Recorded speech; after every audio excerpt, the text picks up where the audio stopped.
everyone, it's Misty. So I have a different video for you guys today. This is actually a podcast that I filmed and I recorded with one of my really dear friends. His name is Mattie, and he is an actor that lives out in Los Angeles. But we went to school together in Little Podunk, Oklahoma. And this was us just talking about each other and our lives growing up, and then answering some questions. He's a therapist, so he people write in and ask him questions, and he had me weigh in on their questions as well.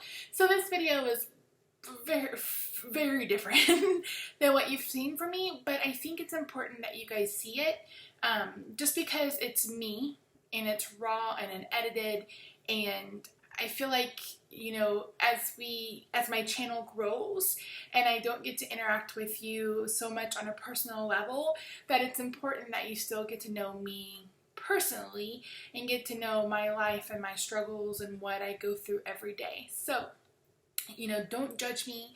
I'll try not to judge you. But it definitely is a different kind of video. But I'm going to post it on both channels per usual, just so because I have different audiences on both.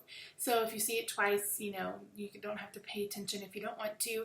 But I think it's really important, and I think there's a message that you can get from it. And as always, I thank you guys so very much for being so supportive, and I hope that you find a little humor in my life story and can come to appreciate your own tale and your own struggles, etc. So thanks so much for watching.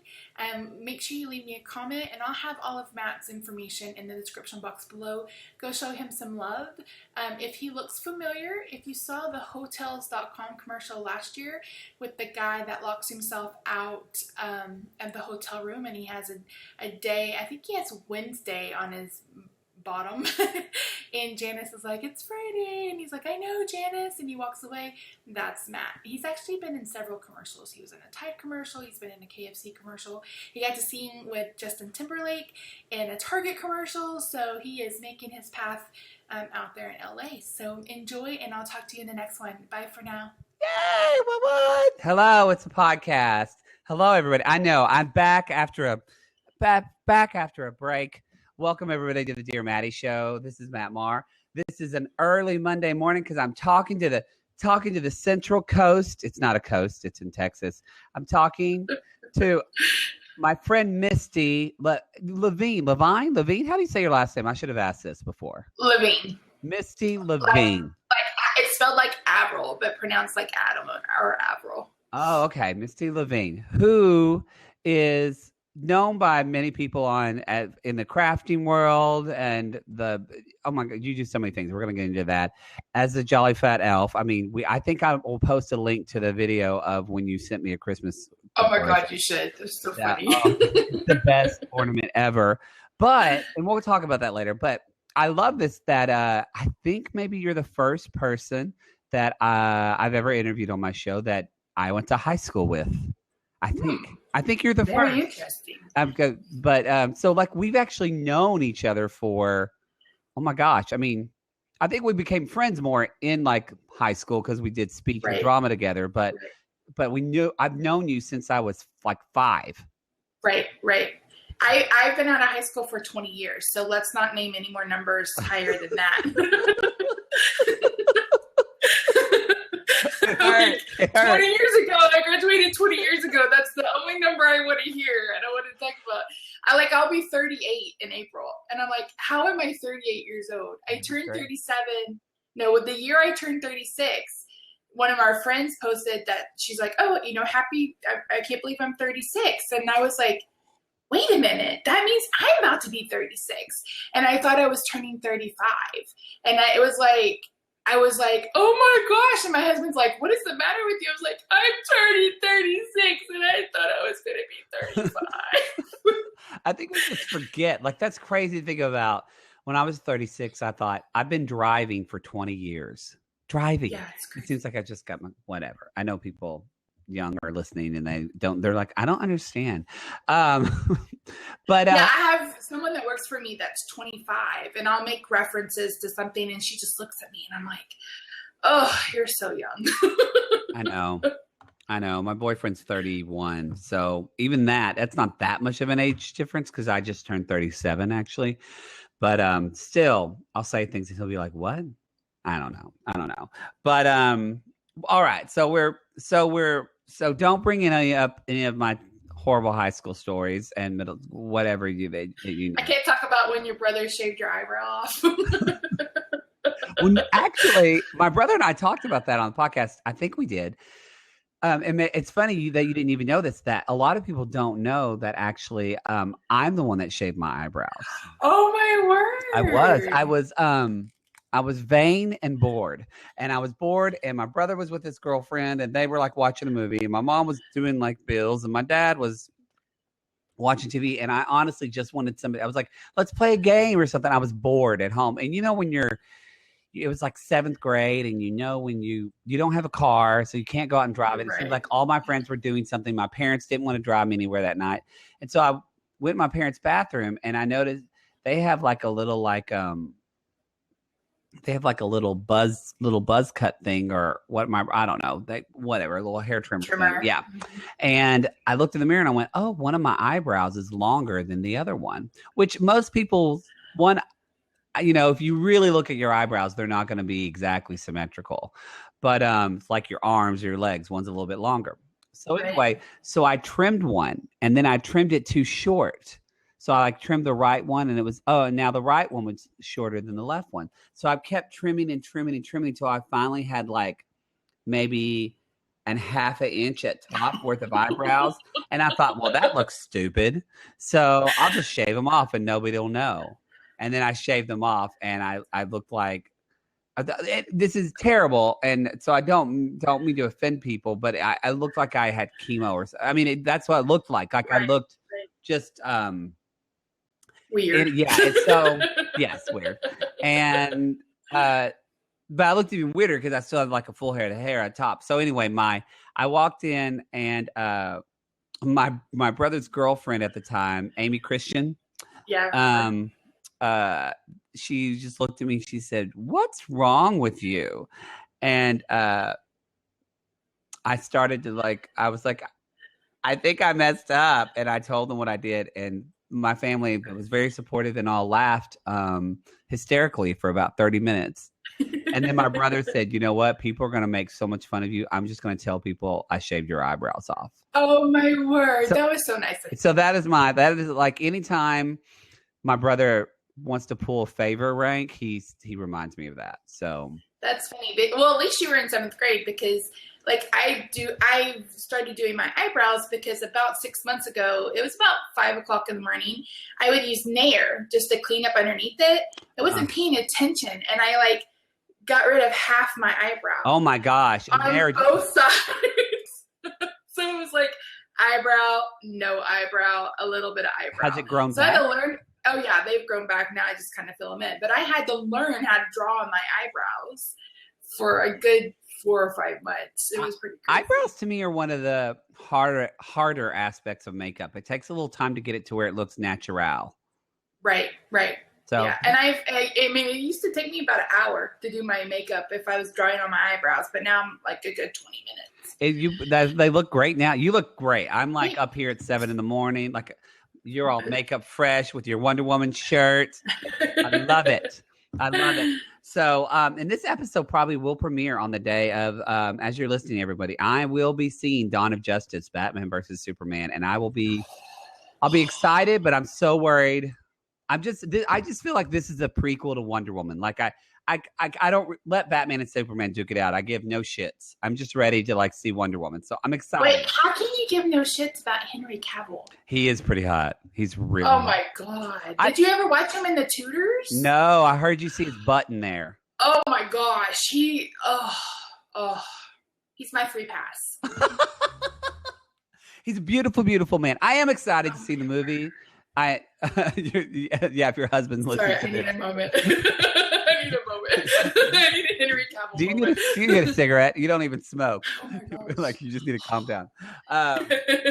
But hilarious. Well, so okay. So tell everybody a little bit what you do now and a little bit of just about your life. And that's what I usually ask people, how do we know one another? And I already answered that question. So go ahead and just tell us a little, because that's kind of what I've that's the beauty of social media and Facebook, is that not only have I rediscovered you, but you're doing a lot of creative stuff. You have a big YouTube following, and you're friends with a guy I taught at camp. Like, it's crazy. I know, it's so crazy. It's crazy to connect it. But yeah, go ahead and speak to that a little bit. Well, I went to school in Oklahoma, so I went to undergraduate at OU and have a degree in early childhood, and then I got my master's degree at East Central because I couldn't find a job, and I thought, well, if I can't find a job, I can at least go to grad school. So I have a master's degree in public school administration, and I was teaching kindergarten in Tulsa public schools, and I had the worst principal that you can imagine. She didn't believe that the students needed recess. They were kindergarten. They were 5 years old. She wanted them at desk all day, blah, blah, blah, blah. Wow. So I was like, I've got to find something that's more appropriate, that's more developmentally appropriate. So I moved to Head Start, and I worked with Head Start in Tulsa, then Oklahoma City. And then when Rob and I met, we met online in a chat room for big girls and guys that like big girls. Oh, cool. So we met, and I moved to Dallas because he had a house here, and I thought, oh, I can get a job anywhere in Dallas. I'm a teacher. So I moved down here, and it took me I moved in November, and I didn't get a full-time job until May. Oh, wow. So I worked with Head Start for a few years, and now I work for a community college as the director of a lab school. But about 6 years ago, I kind of caught the crafting bug, and I've never really been crafty before, but not kind of caught the bug. Like, you got bit hard. I got bit hard. And it all started because I wanted purple ornaments for my Christmas tree.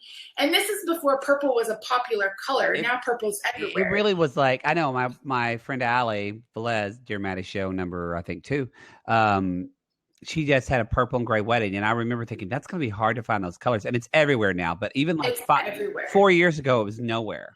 Right. So that's when I started the ornaments. And then I did the ornaments for a few years, probably 4 years actually. And it just got to be monotonous. Like people want, like I did 15 fleur-de-lis ornaments one time. And I'm like, this is just not as fun as I thought it would. But at the same time, I wanted to make purple Christmas cards. So I got on my first search engine, which is YouTube, and I found some videos, and I thought, oh, that's really fun. And I started making cards, and then I got to the point where I was like, well, I want to make card making videos too. And I've been making videos for about a year now. So I make cards, and then I had a really hard time last year with depression and anxiety. Like it came out of nowhere, and I thought, I've got to take some time every day for some self-care. And so I found my second venture, which is called Perfectly Posh. And it's all about pampering products. So it's skincare and stuff for the bath and those kinds of things. So I have Stampin' Up!, which is my creative side. And then I have Perfectly Posh, which is my pampering side. And then I have my full-time job, which pays the bills. Which is all. Yeah. And then Rob and I have been married. We've been married 6 years. We got married on New Year's Eve. Oh, so that's a good day to get married. Yeah. So we can file taxes together. That's amazing. That's amazing.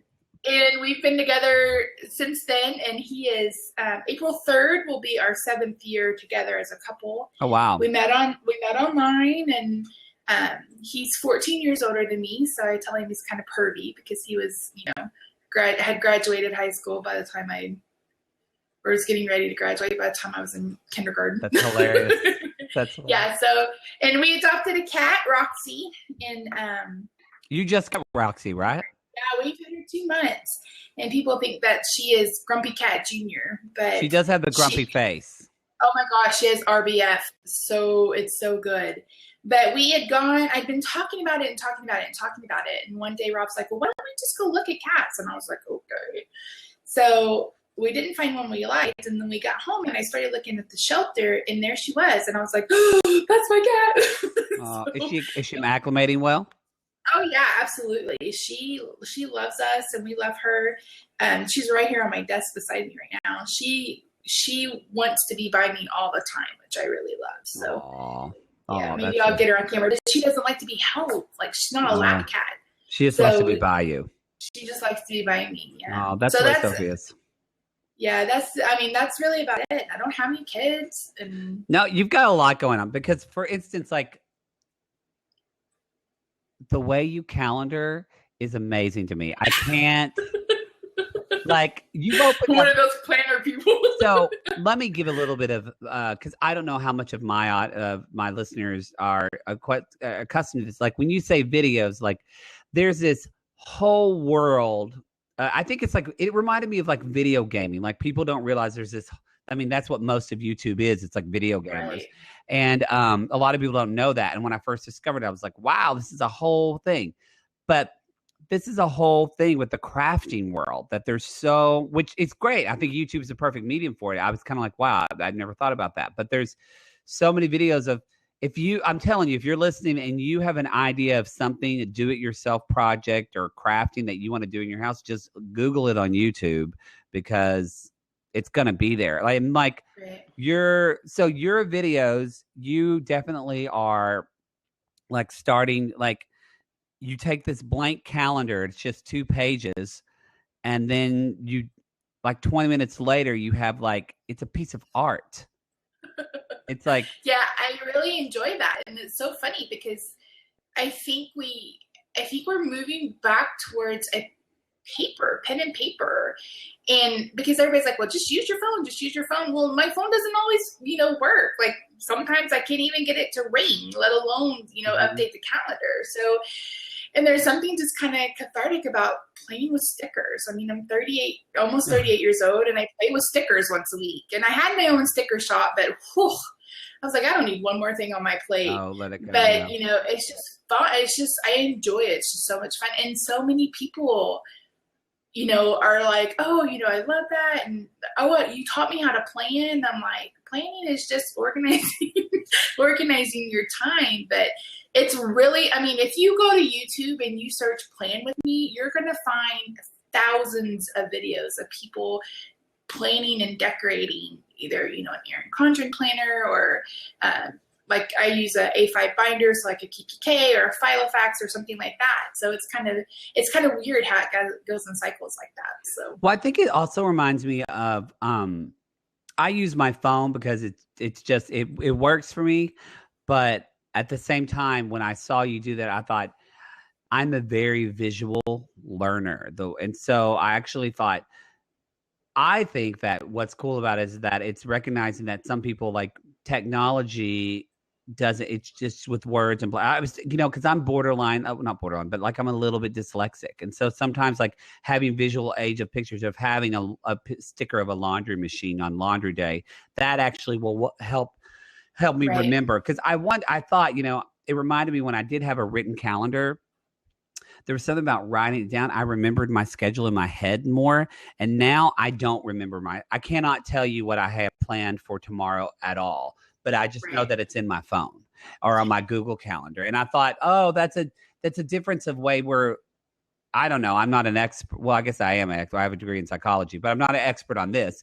But in that, I thought, I wonder how is technology affecting the way our brain is retaining memory and information? I don't know. It was interesting to me.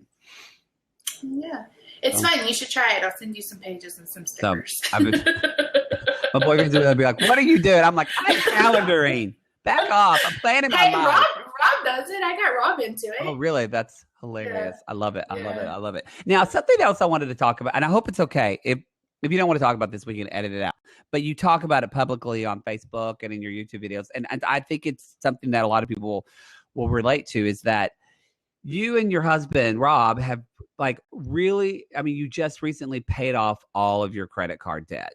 And so can we talk about that? Is that okay? Absolutely. And I think that I'm interested in just a little bit of the story of, especially, I'm in that too now, where my boyfriend lives with me. And so we're kind of combining finances. And I think a lot of people feel like they don't really have their shit together on their own with money, or they feel okay. And then they get with somebody else, and then they're assuming their debt, and they're, everything comes joined. And I mean, money's the number one reason why people break up in this country. So I just would like to hear a little bit of your story about that, about how that evolved for you and Rob, and what was that like?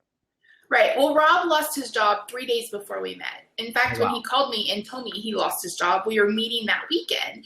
And I was like, is this your out? Like, are you trying to get out of meeting me? And he's like, no, I just want you to know. Well, he was out of a job, a full-time job, for 3 years. Oh, wow. So when we first got married, the first 8 months of our marriage, or 8 months of our relationship, no, it was marriage, neither one of us had a job. So we were living, on credit cards, and we had to end up selling the house he had, and we moved in with my sister-in-law. And so once we finally got back on track, both of us were working full time. We never had any money. I mean, we never had any money. And I remember it was 2014, and I do a word of the year instead of resolution. So my word of the year that year was organization. And I was like, well, ooh, I love that word of the year. Ooh, let's come back to that later. Go ahead. Okay. So I was like, I'm going to organize our finances. I'm going to organize, my craft room, and I'm going to organize my office because I'm the messy one of the two of us. Mm-hmm. I'm like, so the moment that it clicked for me is when I got our W-2s to do our taxes, and together we made over $100,000. And we were barely living paycheck to paycheck. I mean, I was trying to stretch, $50 at Aldi for groceries. I mean, it was horrible.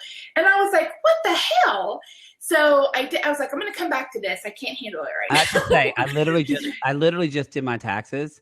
And I actually just said to my boyfriend, I was like, I made this much money. Where did this all go? So I'm like, oh God, you're talking to me right now. Keep going.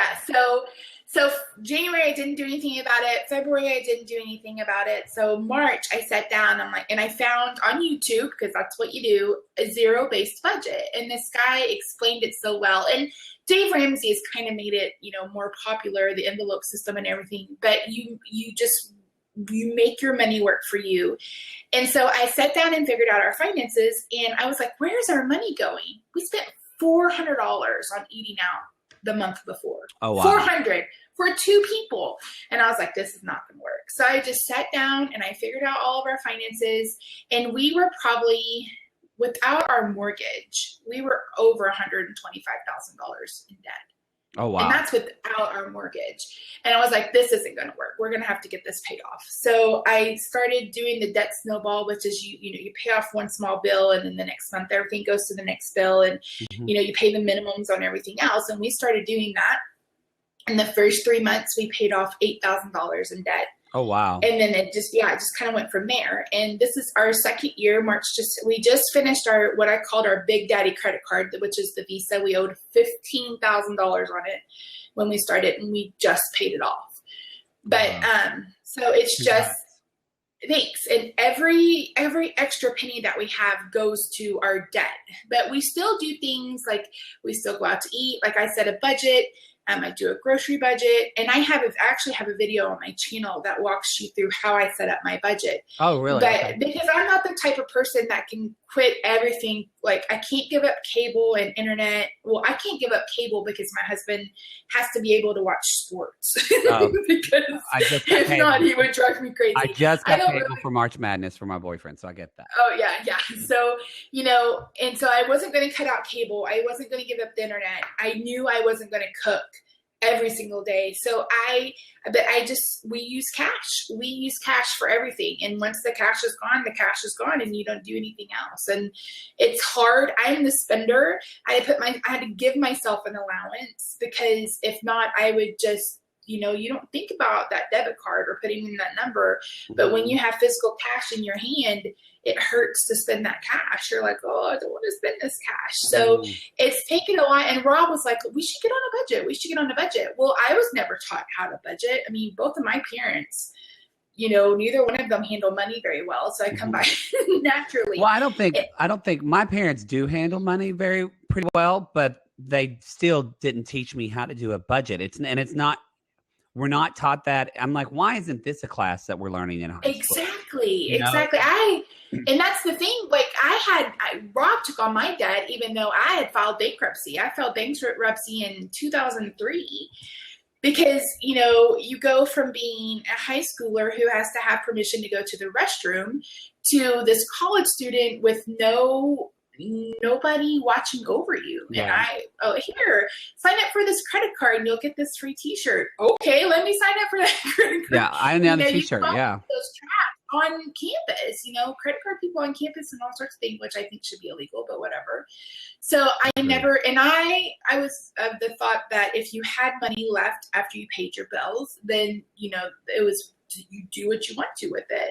But we've really had to change that way of thinking. No, you got to make your money work for you. You got to know where that very first month, I remember I had $5 left in my checking account, and it was really, really hard for me. But all of our bills were paid, and we'd put it toward debt. So it takes a couple of months to get used to it, but it's definitely well worth it. So when you speak to that, I feel like a lot of people feel like if they buckle. Why people don't, I think a main reason why they don't want to budget, and I can speak for this for myself, but also from clients and people I told, is that if they buckle down on your debt, then they're not going to be able to enjoy life.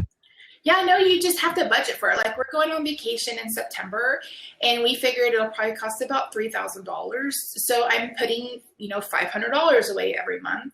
So by the time we get to September, we're paying for it. That's called a sinking fund. I mean, we could get real technical if you want to. Rob takes public transportation. That's $600 a year. So, and that's due in October. So in January, I put aside $60 a month in an envelope. And so when we get to October, he has, his money. We budget for Christmas. I put $1,000 away every month. And in December, we have $1,200 to spend on Christmas. So it's just about saving your money. We have an emergency fund. We don't right now because I pulled some of it out to pay off that credit card. I was like, we are paying off this credit card right now. But we put, we have $1,000 or $2,000 in our savings account in case something happens. I mean, normally car repairs, but I just got a car, so that doesn't count. But if something happens with the house, or one of us has, I'm prone to go to the hospital twice a year. So if I have to go to the hospital, then I have that money, set aside. So, and it's not flow money, we get that in an allowance. It's, this is money in case something happens, new tires, or you need a new furnace or something like that. I love that. Well, I'm going to put the link to, your budget. I'll get that from you, and I'll put that in link to the show notes for everybody, as well as your crafting videos and all things Misty Levine. I will put in the show notes. Well, let's get to some questions, shall we? Yes. So, all right. So our first question, this is from Marie, age 35.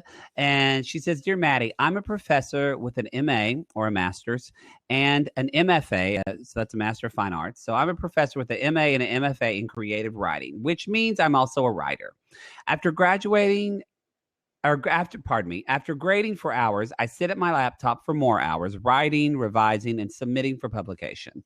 A friend and former colleague who isn't a writer and doesn't have an MFA has asked for and will soon be granted the ability to teach creative writing here and abroad for her institution. She thinks it will be fun. Just go to a place and then write a story, and has asked for my ideas. I've worked hard to establish a program of merit at my own college where we need a degree in creative writing to teach it. And while it can be fun, I take it seriously.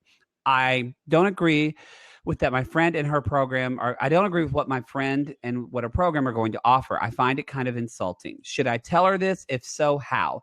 I can't keep simply avoiding her request. Thanks for listening to my longish question. That is not long, Marie. So Marie, 35, got her master's in creative writing, and sounds like her friends off gallivanting on the world with hot Italian men. I don't know. Greek men, writing stories and living a life of luxury. In a gondola in yes, Venice. yes, with olive oil being poured on some man's chest. And so what were your first responses when you read this question? My main thought was, why is she letting her friend steal her joy? Like, it feels like what her friend is doing doesn't negate what she's doing. It doesn't, take away the importance of what she's doing. Mm-hmm. And, is the friend asking for story ideas? I mean, just tell her no. But as far as, telling her that you don't appreciate her program, what does that really solve? Does that There's a conscious discipline, Dr. Becky Bailey, are your words helpful or are they hurtful? So are you telling her that to be helpful? Like, does that help her, Yes. help her in some way? Mm-hmm. Or are you just saying that to be spiteful and hurtful? Because it just can't, to me, it comes across as you're either envious of what she's doing, you're envious that she's able to go on, this grand adventure and do what she loves. Or, I don't know why she would find it insulting, because different colleges and universities have different programs that are ran different ways. So maybe she's putting too much stock in her letters. Like I have letters after my name, but that doesn't make me any better or worse than my teachers who teach underneath. No, I mean, yeah. So it's like, it's not negating your work. So why put so much stock in it? And why dampen her joy? Just because, I think she needs to get to the root of the problem. Is it jealousy? Is she envious? Is that something that she would like to do? Or is she putting too much stock and merit into, her master's degrees? And don't get me wrong, it's a master's. Graduate school is not easy. And when you're working full time and you're going to graduate school, it's rough. I get that. I was a first year teacher going to graduate school. So I get that. So I'm not negating that at all. But it's like, what do you really need? Why do you want to tell her that? What will that solve? Are you helping her, or is that just hurtful but will make you feel better? So that's how I kind of saw it. I think you're on point. I think especially, but I can relate to that being an actor in Los Angeles, that everyone is having success that I feel like that I want, or I'm not there yet. And I'm like, oh, they're booking this show or they're doing that. And then it's also realizing the fact that someone else is looking at me and saying, I want what Matt Maher is having. And even though I don't feel like it's, I feel like I'm, just doing the best I can.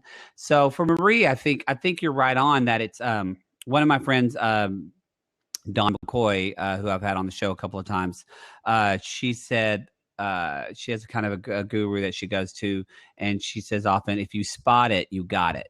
So meaning, like, Marie, you're spotting this in your friend, and maybe it's something that you, like you said, Misty, maybe it's something that she wants. Because honestly, Marie, what she does with her job has nothing to do with you. It is nothing to do with you or your self-worth. So I mean that in a positive way. It has nothing to do with your self-worth, but I also mean, like, girl, move on. Like, it sounds like you've got like amazing stuff going on. You're educated. You seem very passionate about your program. You seem very dedicated about your program, and you're busting your ass. Keep focusing on that. You do you, and be the most awesome teacher you can. Now, if your friend keeps requesting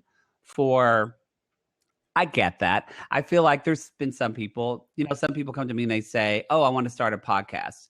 And I'm like, sure, great. I'd love to help you. And then there's some people that say, hey, I want to start a podcast. And I start to talk to them a little bit about all the work involved in it, and their eyes kind of roll over, and they just kind of want me to just do it for them or give them the quick fix. And for those people, I kind of like will give them a little answer. I'm not going to say it in case some of them are listening, but I like have a stock answer. So Marie, maybe it's, when your friend asks, hey, what advice can you give?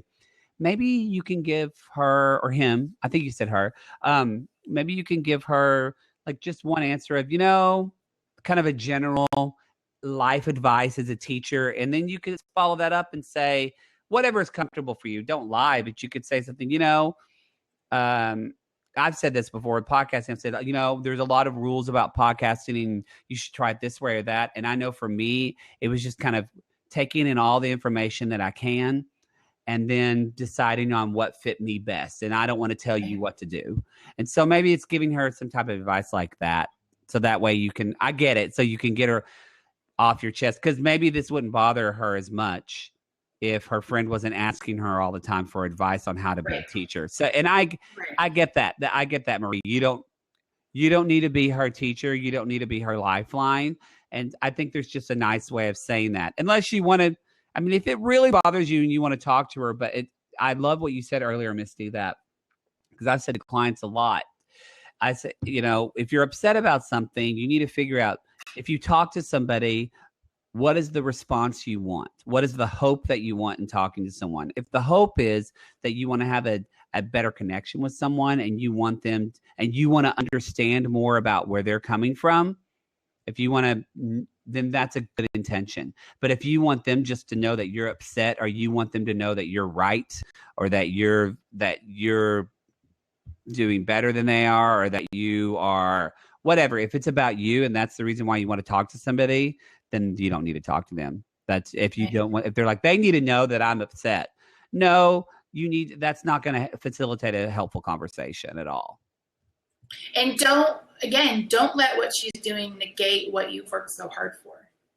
Because there's stealing her joy. You said it first up. I'm like, don't let her steal your joy, and don't steal her joy. Let's just be happy. Yeah, I think that it's great that you never know. The way I look at it, Marie, maybe she's going to go off and teach and probably make a lot of mistakes, but maybe maybe you are envious. Maybe this is something you would want to do. So let her go off, make some mistakes, find out some stuff, and maybe she'll come back to you as a friend and say, this is how she did it, and give you advice if you want to travel abroad and teach creative writing. Right, and you can always, be a freelance consultant or whatever and charge.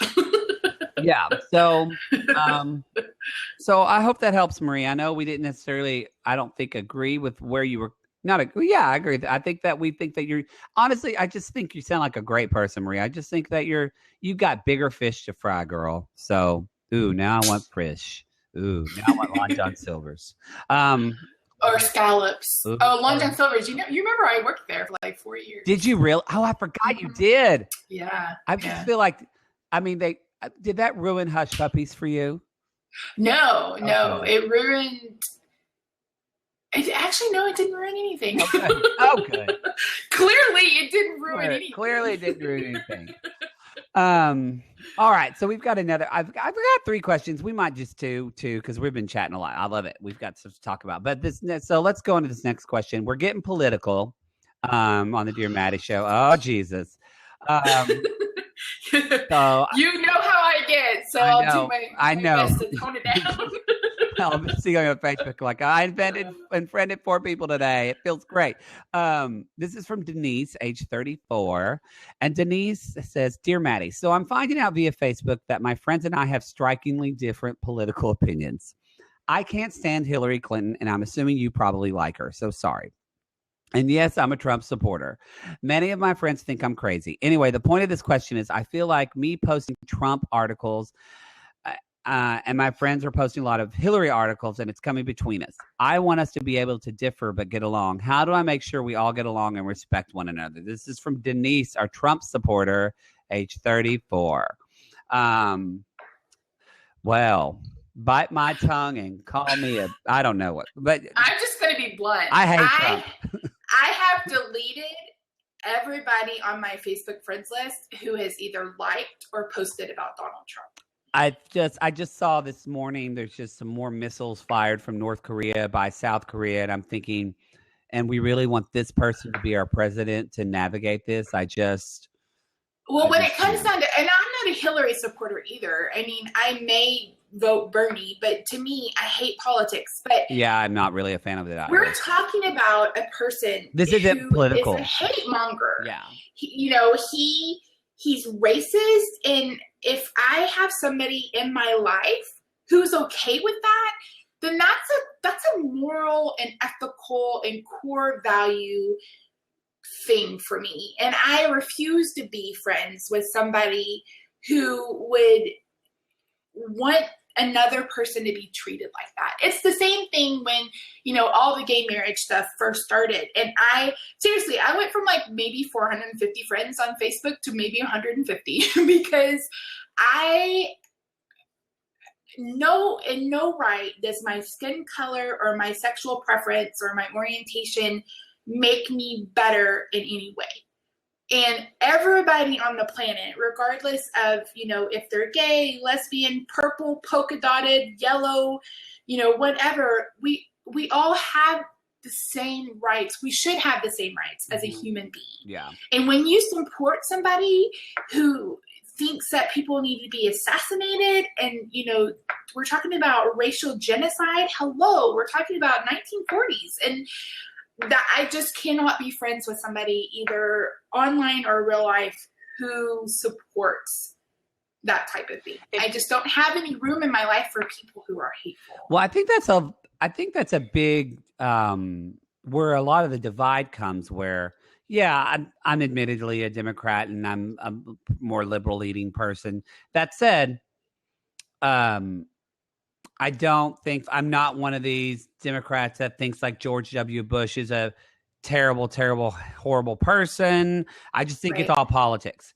And my mother and I have talked a lot about that because my mom is very Republican. And but we both have talked about how I know as a Republican, she's spoken to how she feels that she's one of those Republicans who feels that her party is kind of not betrayed, but just doesn't fully represent her anymore. And that she is very pro-gay marriage. She's very much pro women's right to choose, those kind of things. And the party's become so ethically and morally minded. And she feels like all she cares about is the economy. She wants to go back to like more like that Reagan stuff, I guess, for her. But anyway, what I was going to say to that, though, is sometimes my mother posts things on Facebook that I'm like, oh, my God, like I don't agree with. And so, Denise, I can relate to that of somebody I love because we're speaking to like some people are friends that with Trump what I was going to say is that, sorry, GayDD, I'm all over it. With Trump, it's a little bit different because it's not about like, it's not a different in politics. It's like I posted on my Facebook, I think that video of like McCain, like somebody's talking about Obama being a Muslim and like how beautifully and politically in a great way, McCain talked about that and addressed somebody in a very, just what a politician would do and how Trump is the antithesis of that. He's like basically a narcissist and a little like spoiled brat. And I think that, so Denise, I think I've had this question before about how do I kind of navigate. And I think a big thing is you don't have to unfriend people. You can unfollow them on Facebook and things like that if you don't want to see them. I do that a lot.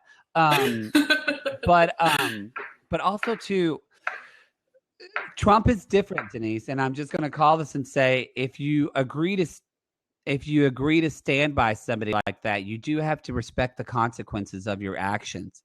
And I can't separate myself. And I try to not be, as a host, I try to like welcome all points of view. But honestly, it reminds me of, I remember when Oprah Winfrey had a show when she was like back in the 80s in her early beginnings of the Oprah Winfrey show.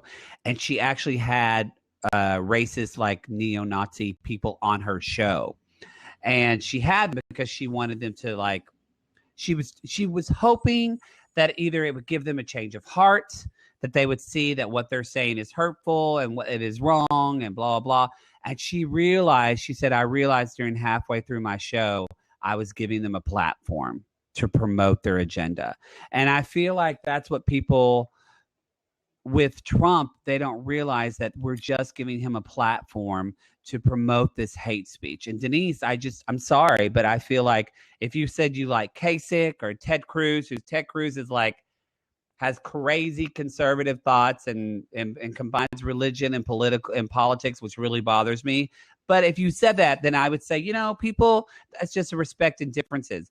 But Trump is a different ballgame. This is somebody, like you said, Misty, who is a racist, who is a bigot, who is promoting hate speech. And I just think, Denise, that if you're going to support somebody like that, who is, I think, borderline an evil person, then you're going to, like my dad says, if you run with the lame, you're going to limp. And if you choose him and support him publicly, you need to accept the consequences of that. That's how I feel.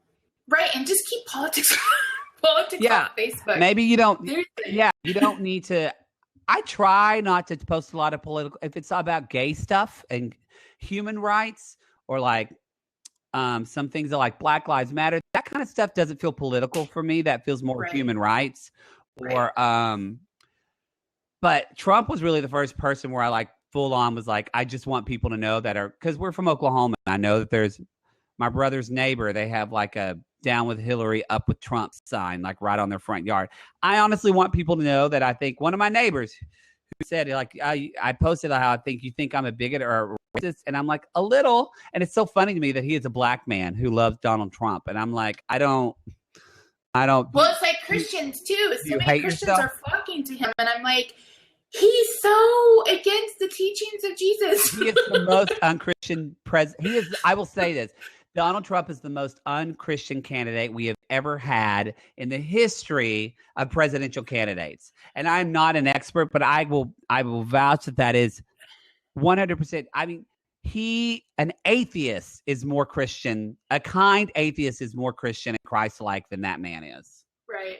Anyway, but yeah, I mean, I don't get when people post stuff like that, because it's not like you're not going to change anybody's mind. I mean, people are either for Trump or they're not. They don't give any fucks about your Facebook post, people.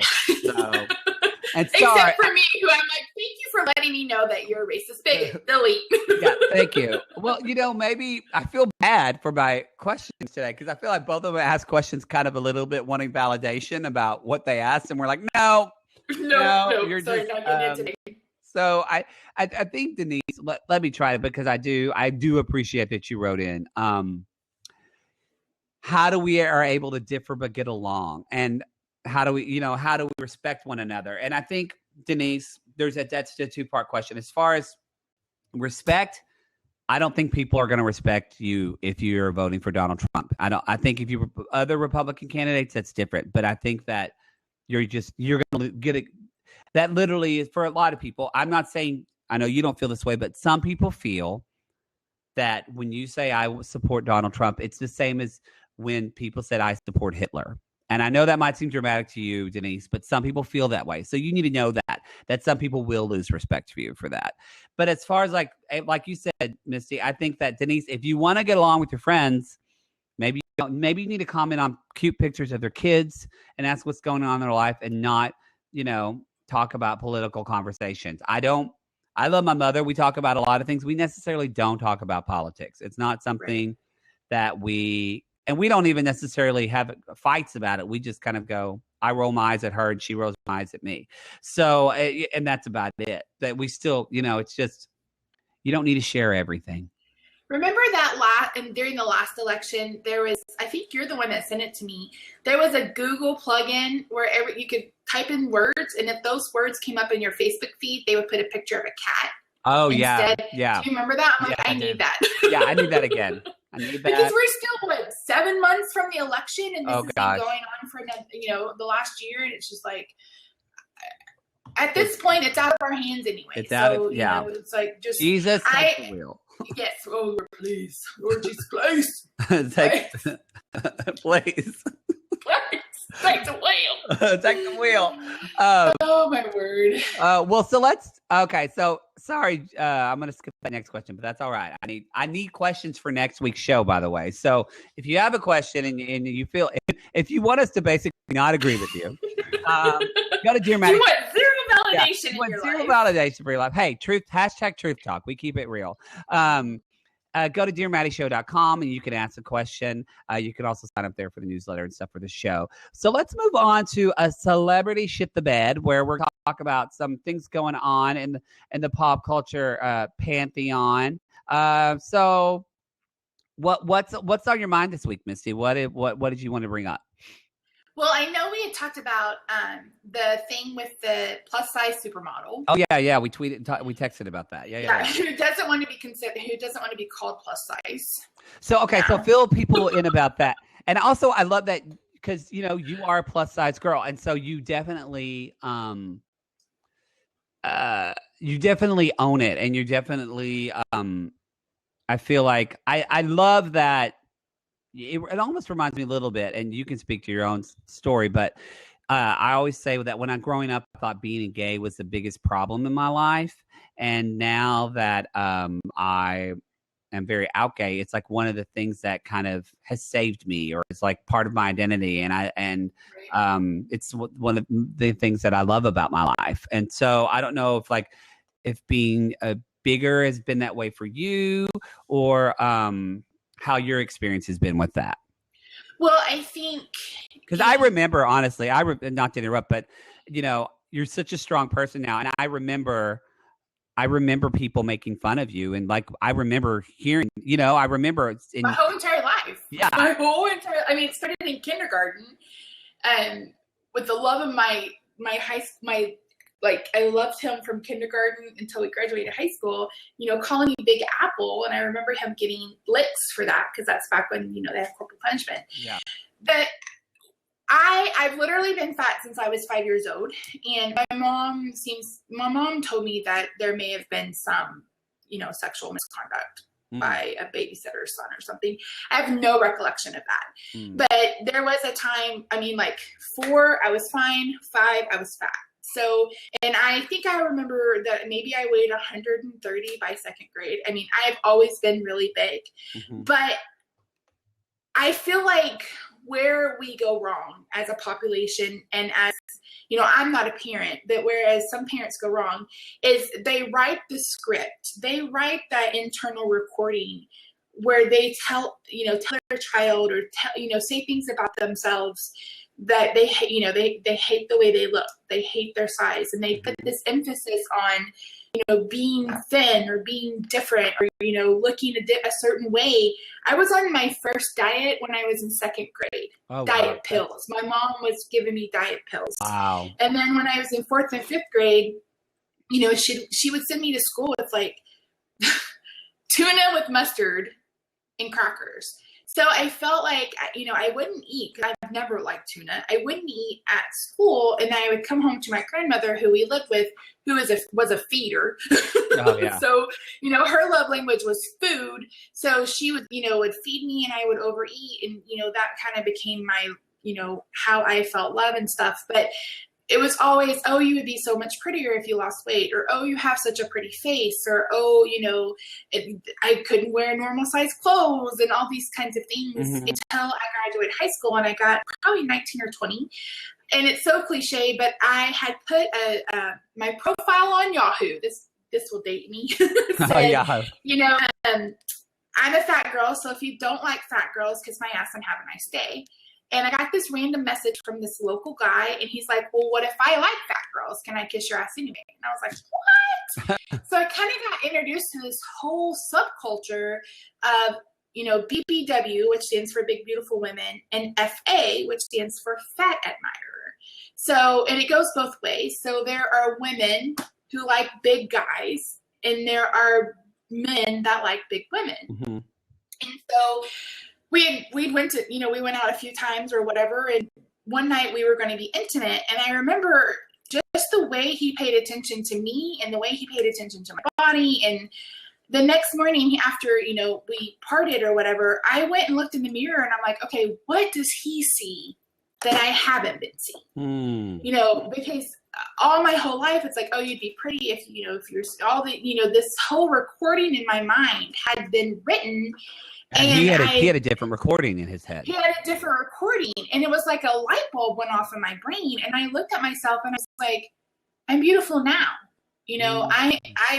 I really looked at myself it was like I put on new glasses and really looked at myself for the very first time, and I was like, ooh, girl, that made me teary. Ooh, girl. Ooh. I was like, I am fine just the way I am, and what other people say don't matter. And I remember a few months later, this was at college, a few months later, I went home, and my mom made a comment about my weight, and I looked at her and I said, you don't have the right to make those kind of comments about my body anymore.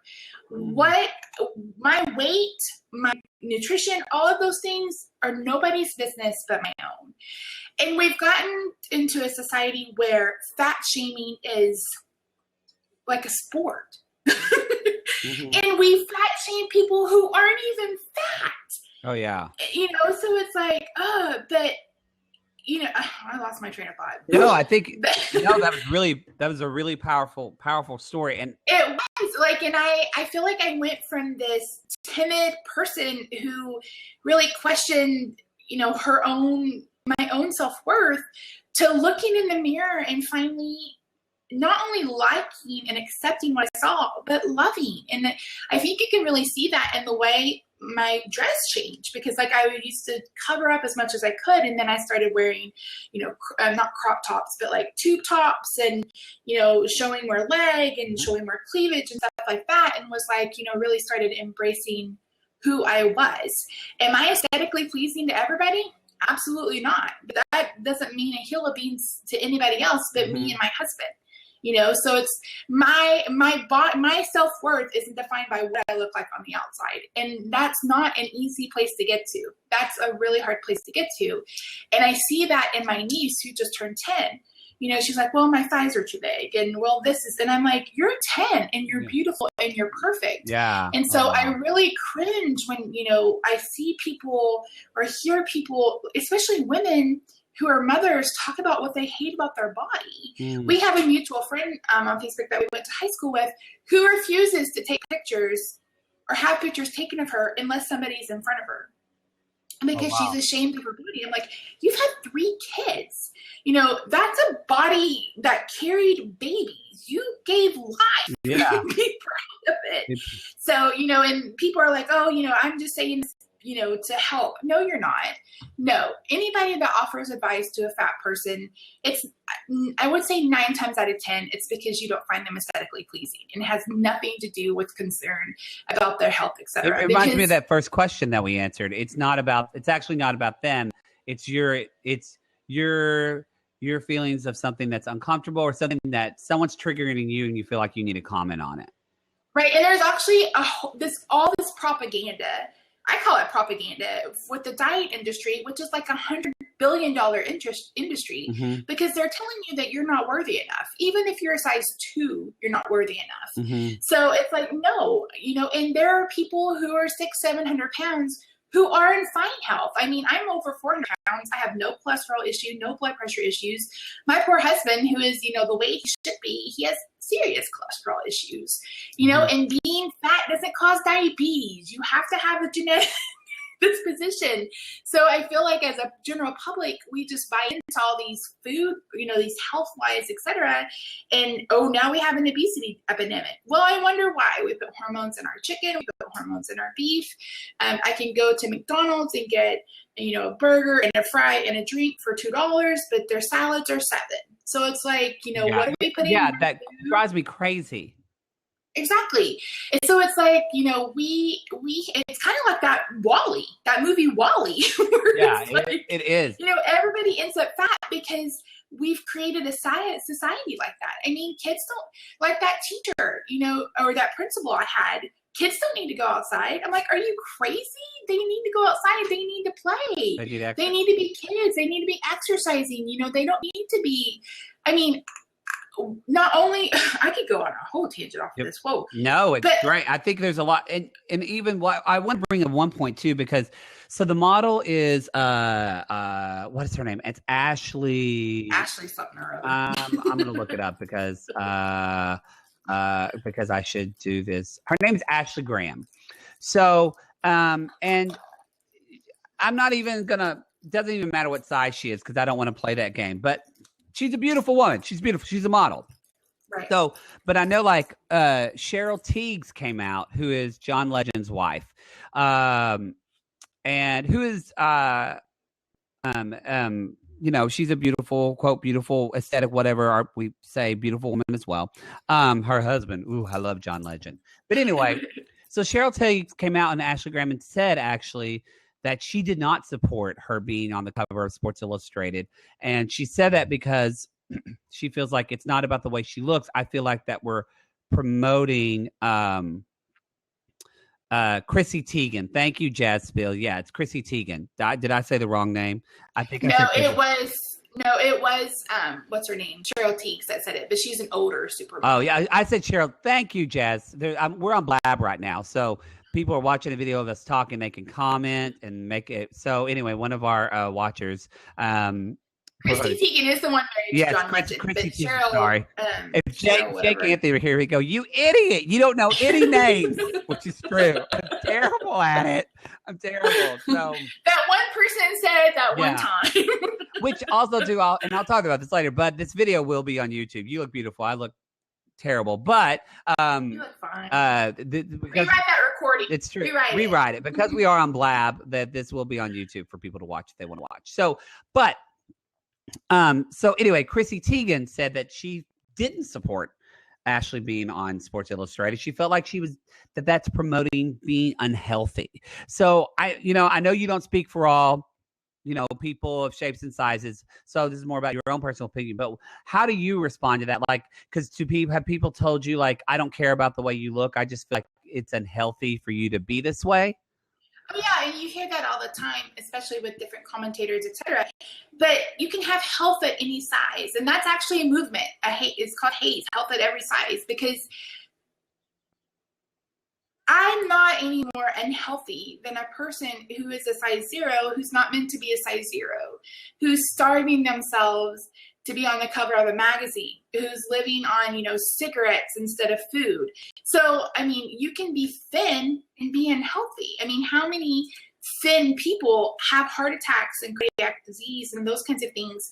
Because we forget that a lot of it depends on heredity, like your genes you get from your family. And if you have a generally healthy family, then you may not end up with anything. You could be 150 pounds and die of cancer tomorrow, and I could be 400 whatever pounds and live till I'm 95. So it's just genetics. There's a lot of genetics. Everybody in my family. I mean, I'm not super slim, but I'm fine. But I take after my mom's side of the family. But my brother, his nephews, they're all like, I mean, my family, and they're all big people. And that's that. And my nephews were big from I remember them being 4 and 5. I remember my oldest nephew being made fun of a little bit for his weight and stuff when he was young. Right. And they're just, but it is interesting to me to, pardon me, because though I have noticed how my nephew was made fun of a little bit when he was younger, but then Jazz Pills says on Blab she was bullied for her weight as well. So I love that we're talking about this because I think people relate to it. And I never related to it until I came to LA and especially West Hollywood and the gay scene. And that's when I felt fat for the first time in my life because people here do CrossFit and lift their trucks and have 0% body fat, which is probably not actually healthy. But anyway, but for men, I feel like there is a difference. Whereas my nephews grew up maybe feel uncomfortable, but as they got bigger and they played football, and then they're known as Bubbas and dude. And I do feel like there's such a discrepancy about between men and females. And I even talk about I wrote a paper about this in college. I realized that because as a narrative therapist, I'm always about kind of naming characters in your life and things like that. And so one of the it's also very yin theoretical, but one of the characters I talk about is I say that I have an inner fat girl. And I say that meaning it's not, and the reason why it's a girl and not a guy is because I bring that because I have been shamed for literally I've had friends saying you need to stop eating chips, at a Mexican restaurant, or saying things to me about my weight. And whereas but also it's gay guys. So it's I think it's not the same because it's much worse, I think, for women, but I can relate to a similar experience. Whereas my brother out with a bunch of straight guys, it's much more celebrated. And I don't know. I just feel why do you think that there's such a discrepancy for big men, big women? Well, I think some of it has to do with the fact that women's bodies are sexualized. You know what I mean? That's why there's such a huge controversy when women breastfeed in public. And why can a man show his nipple on Instagram, but a woman can't show her nipple? It's because we've sexualized the female body to that extent. But I mean, look at what TV has shown us, starting with the Honeymooners. Jackie Gleason was overweight, and then the woman that played his wife was really thin. I mean, every single sitcom, yeah. King of Queens, Kevin James was really big, and Leah Remini was, not. And Mike and Molly was kind of one of the first where Megan McCarthy or Melissa McCarthy was not super, super petite. Right. But then she got into the Hollywood machine and she's lost a ton of weight, which is good for her. I mean, I don't think because I'm on my own weight loss journey, but it's you can't, I think fat, I don't know, I don't speak for everyone, but I think sometimes we feel Oh, like Gabby. I don't know her last name. She's rocking it. Oh, She's, Gabrielle from Sidibe. Precious. Yeah. Yeah. She's large and in charge. I like to call her. She's living her life, and she gives zero fucks about what anybody else says about her size. And I'm kind of to that point as well. I do still have a little bit of anxiety when I go in a crowd of people. And, you can call me whatever you want to call me. I mean, hello, they voted me prom queen in junior year of high school as a joke. So there's not much more you can do to try to humiliate me. The only thing I hate is when people try to take my picture, or when they do take my picture. And I don't like that people Walmart side. I don't like, I hate when friends like, oh, I took this slide picture of this person with crazy hair or crazy outfit. I just don't like when anybody's trying to humiliate. That's what it comes down to. You're trying to humiliate somebody else. And why? What does that solve in the world? Nothing. So let me be however size I want to be. You be whatever size you want to be, and just live a happy life and not worry about it. But it's so funny to me too that when somebody sees you, they probably think that they probably think that you're lazy. They probably think that you're not smart. They probably think you're not articulate. It's all these things we have about what bigger is. And I can say this because I see you posting on social media all the time. You're like one of the hardest working people I know, because you have your day job. And I mean, we've been talking about your life in this, and you're killing it life right now.